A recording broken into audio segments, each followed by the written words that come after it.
ಈಗ ನೀವಿಲ್ಲಿ ನೋಡ್ತಾ ಇರೋದು ಜಾವದು ಪೌಡರ್ ಅಂತ ನೋಡಿ. ಇಲ್ಲಿ ಎಷ್ಟಿರುತ್ತೆ, ಇದರ ಪ್ರೈಸು 35 ರೂಪಾಯಿ. ಇದರ ಒಳಗಡೆ ಒಂದು ಚಿಕ್ಕದು ಗಾಜಿನ ಬಾಕ್ಸ್ ಥರ ಇದೆ ನೋಡಿ. ಇದರೊಳಗಡೆ ಪೌಡ್ರ್ ಇದೆ.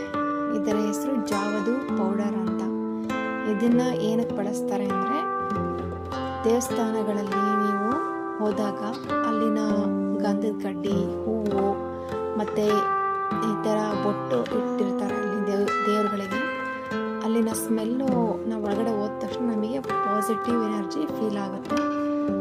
ಅದೇ ಥರ ಮನೆಯಲ್ಲೂ ಬರಬೇಕು ಅಂದರೆ ಈ ಪೌಡರ್ನ ಸ್ವಲ್ಪ ಹಾಕಿ ನೀರಿಗೆ, ಆಮೇಲೆ ಸ್ವಲ್ಪ ಅರಿಶಿಣ ಹಾಕಿ, ಆಮೇಲೆ ಸ್ವಲ್ಪ ಗಂಧದ ಪುಡಿ, ಇಷ್ಟನ್ನು ಹಾಕಿ ಕಲಿಸ್ಬಿಟ್ಟು ಅದನ್ನು ದೇವ್ರ ಫೋಟೋಕ್ಕಿಟ್ಟು ಅದ್ರ ಮೇಲೆ ಅರಿಶಿಣ ಕುಂಕುಮ ಇಟ್ಟರೆ ಅಲ್ಲಿ ಯಾವ ಥರ ದೇವಸ್ಥಾನಕ್ಕೆ ಹೋದಾಗ ನಿಮಗೆ ಆ ಸುವಾಸನೆ, ಆ ಪಾಸಿಟಿವ್ ಫೀಲ್ ಆಗುತ್ತಲ್ಲ, ಆ ಎನರ್ಜಿ ಮನೇಲೂ ನಿಮಗೆ ಸಿಗಬೇಕು ಅಂದರೆ ಈ ಪೌಡ್ರನ್ನ ಹಾಕಿ ಒಂದ್ಸಾರಿ ದೇವ್ರ ಫೋಟೋಗೆ ಬೊಟ್ಟಿಟ್ಟು ಟ್ರೈ ಮಾಡಿ ನೋಡಿ.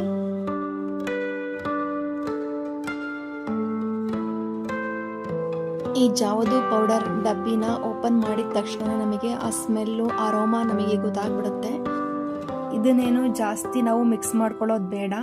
ಸ್ವಲ್ಪ ಚಿಟಿಕೆಯಷ್ಟು ಇದನ್ನು ನಾವು ಇದ್ರ ಜೊತೆಗೆ ಮಿಕ್ಸ್ ಮಾಡಿಕೊಂಡ್ರೆ ಸಾಕು. ಅರಿಶಿನ ಮತ್ತು ಗಂಧದ ಪುಡಿ, ಇದು ಜಾವದು ಪೌಡರ್ ಮೂರನ್ನು ಮಿಕ್ಸ್ ಮಾಡಿ ನಾವು ಬೊಟ್ಟಿಡ್ತೀವಲ್ಲ ಆ ಜಾಗಕ್ಕೆ ಇದನ್ನಿಟ್ಟು ಇದ್ರ ಮೇಲೆ ನಾವು ಅರಿಶಿನ ಅಥವಾ ಕುಂಕುಮ ಯಾವ್ದು ಇಡ್ತೀರಾ ಅದನ್ನು ಇಡಬೇಕಾಗುತ್ತೆ ನೋಡಿ. ಇಲ್ಲಿ ನಾನು ಆಲ್ರೆಡಿ ಇಟ್ಟು ಪೂಜೆ ಮಾಡಿದ್ದೀನಿ.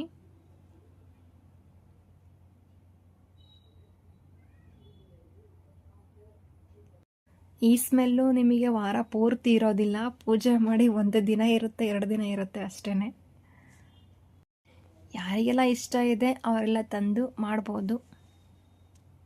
Thank you.